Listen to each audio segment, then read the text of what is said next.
A YouTuber who was once known for thought-provoking content has now become a target of online ridicule and criticism. You need to talk about me for content. You need to talk about how I'm problematic and disgusting. I feed your family. Bombarded with controversies and numerous bans, Sneako's sudden rise and fall has everyone talking, setting an example of what happens when edgy humor and ego goes too far, resulting in consequences that cannot be undone. And you work at a bar wiping off glasses from drunk people. I don't want to disrespect your job, but like, if you're gonna bring it up, it is what it is. But you work like a little over minimum wage, and I do what I want. Bring bullying back. Bullying is necessary, or else you turn into this dude. Just because you're a woman doesn't mean you're desirable. Bro, like, a little bit of bullying is necessary. Chad, I just want to bully this guy. Like, But who is Sneako? And what were the reasons behind his notoriety? Sneako, also known as Sneako Candibalinthese, is a former YouTuber and online influencer with a massive following of insanely devoted followers. Sneako's journey as a content creator started in the golden year of 2013, where edgy humor was at its peak and YouTube was the wild west of online streaming platforms. After seeing the growing trend of commentary channels, young Sneako wanted to get in on the action and show the world what he had to offer. My mind is out of control right now. 1,000 people have subscribed to my channel. It's absolutely insane. Thank you. So in 2013, he started posting commentary rant videos on his main channel which dealt with topics based on politics, gender roles and cultural issues. Yeah, because literally all black people in the 1960s was a suit-wearing celebrated civil rights activist, while all black people today are shirtless and fix their cars, which is why they're all not taken seriously. You idiot! 100 instances of verbal street harassment. People saying, "Have a nice evening, darling. What's up, beautiful? Have a good day," which are normal things to say to anyone ever, are considered street harassment. What the actual? But it wasn't until 2015 where he would gain widespread attention. In November 2015, Sneako uploaded a video titled "How People View You," a motivational video where he talks about people's perceptions while cutting his hair. This became his first viral video, which helped him garner a dedicated following. Oh shit, everyone, it's me, I'm here. What do people think of you? This is what we live for. It isn't how can I make myself better, it's if I go hiking this weekend, how many Instagram likes could I get if I take a selfie next to a tree? Our image is everything, and if you pay attention, you'll see the lengths people go to maintain this. Virtually everything you do is in anticipation of how someone else is gonna react. You know that guy who says he doesn't give a about what people think, or, you know, don't get offended if you don't like my belief, like that. That guy does care. They all care. He just wants people to think that he has a personality too.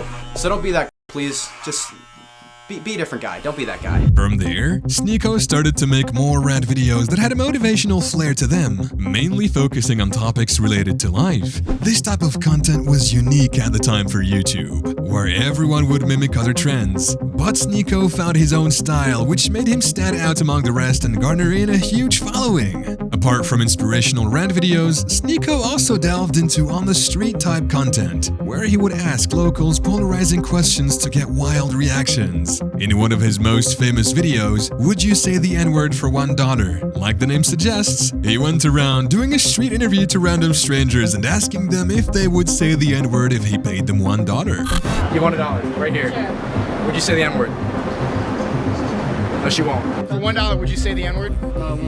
So I'm doing this video because as a mixed person, we struggle with this all the time. You want to say it. If you want to fit in, like, that's part of the culture and that's just part of the vocabulary. Saying that word is almost like fitting in. That's why white people want to say it so bad. After garnering large amounts of views, Sneako kept on making more on-the-street videos with topics like, "Is it okay to be fat?" and a now unavailable video like, "Why men and women aren't equal."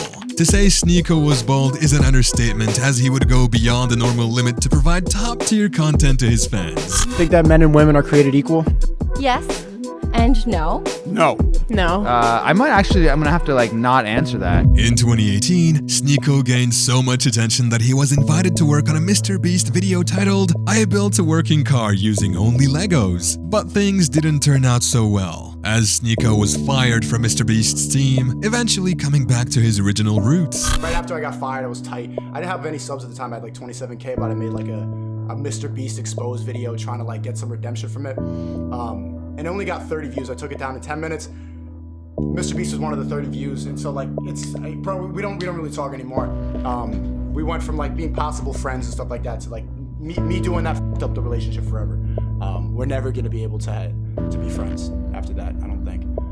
I f***ed it up. After the Mr. Beast fallout, Sneako wanted to come back on top and make content that was unique for his audience. So in 2018, Sneako began the series 1 Minute Podcast, where he set up a table in public spaces and asked random people their opinions on controversial topics, like, do white lives matter? It seemed as if the old Sneako had never left, and he was just as entertaining as ever. Sneako was at the top of his game, being like no other, entertaining fans through videos that had their own unique, edgy, humorous twist to them. With this vast amount of success, Sneako gained the attention of celebrities like Kanye West, Donald Trump, and Andrew Tate. But as time has shown us, this attention would also be the downfall of Sneako. By following his own dreams and standing out among most online content creators, Sneako paved the way for edgy humor on YouTube. But from that, we asked the question, is making content based on edgy humor beneficial for an influencer's career? And if Sneako didn't make polarizing content in the beginning, would he still be facing the same fate he is facing now? As Sneako started to reach the peak of his career, things were starting to fall apart from below. In early 2021, Sneako posted a video titled "We Broke Up," where Sneako's ex-girlfriend revealed that the reason behind them breaking up was because of him cheating on her and the long distance between them. But why'd you dump me? What happened? Distance. Overall, it's because we can't travel to see each other. Yeah. Plus that little thing. What little thing? That thing that you did. The thing? That thing. This rubbed people the wrong way, as the matter seemed almost too personal to share on YouTube. Fans began leaving comments like, I really liked Lily. She was really funny. Too bad he f***ed the relationship up. But it was after a single comment by D'Angelo Wallace saying he's for the streets that got to Sneako's head, eventually leading him to make a 30-minute video titled Forcing Myself to Watch D'Angelo Wallace, in which he rants against Wallace while watching his video Influencer 19, where Wallace criticizes influencers for publicly partying during the COVID-19 pandemic. In the video, Sneako makes fun of Wallace and derogatorily calls him gay, saying Wallace is just jealous he wasn't invited to the parties. When the teacher would ask a question, he would raise his hand like, does anyone know the binomial? Yes, Miss Anderson, I do. I know the answer. Does anyone else besides D'Angelo?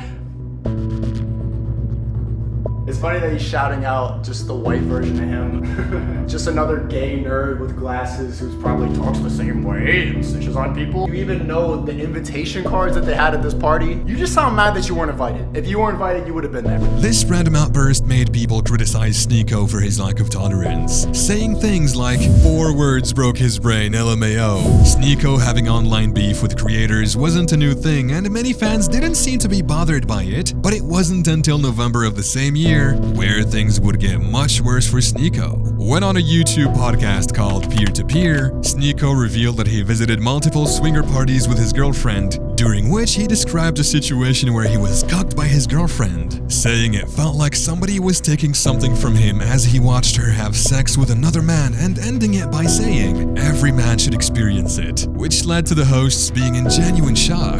So then we go into the room, like her and the couple, like we're like, all right, let's switch.